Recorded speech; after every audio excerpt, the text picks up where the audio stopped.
morning, Toronto. It's 6:56 on Breakfast Television. Happy Monday to you, wherever you are. Tammy Sutherland, Sitzik-Sero here with you. Meredith Shaw, under the weather. Couldn't be here today. Mayor, get well soon. Hopefully we'll see you, if not tomorrow, the day after, because you're amazing. All right, let's get to a couple things here. The big news from Friday, Kate Middleton made the announcement, it was at 2 p.m. Eastern, that she has cancer. She's undergoing what she's calling preventative chemotherapy, which aims to clean up any cancer cells post-surgery.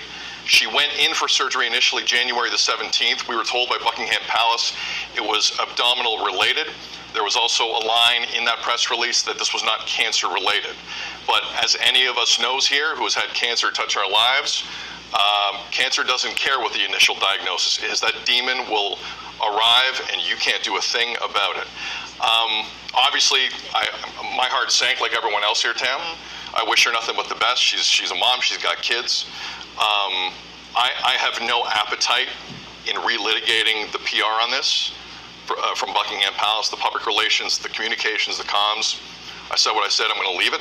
I just wish her the best. And we're going to have Kinsey Schofield join us here in a little bit, our royal expert. She's going to dive into it. And Dr. Derek Sang, an oncologist, will be on the show 8 o'clock with you. 8 o'clock, he'll be joining me. Okay, so we'll be covering the story that way.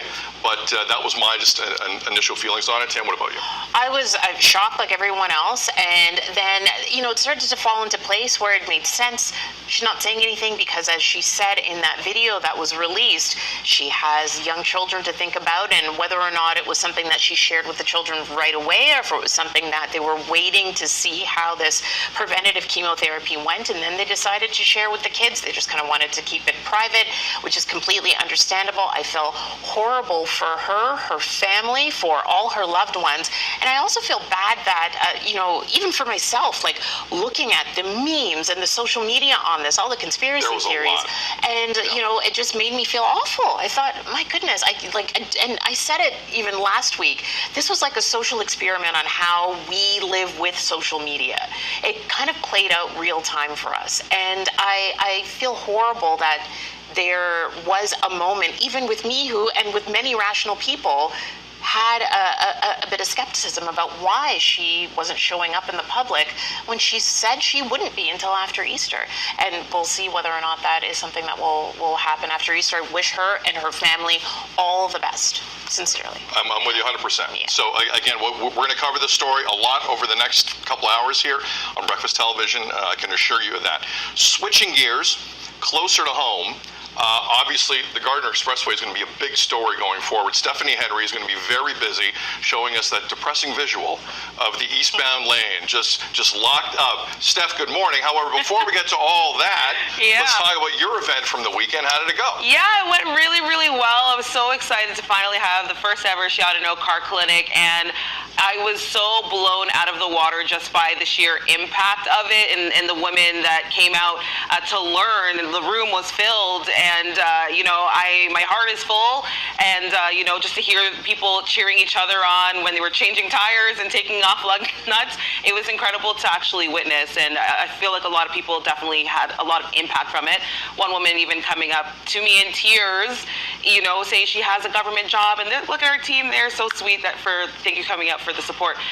Came up to me in tears and said, I have this great job, and but this is the push that I needed, and I'm going to take a switch and move into mechanics. And it was shocking to me to make that kind of impact, but it just kind of solidified that I feel like I'm on the right path, and I can't wait to do another one, which people are already asking me about.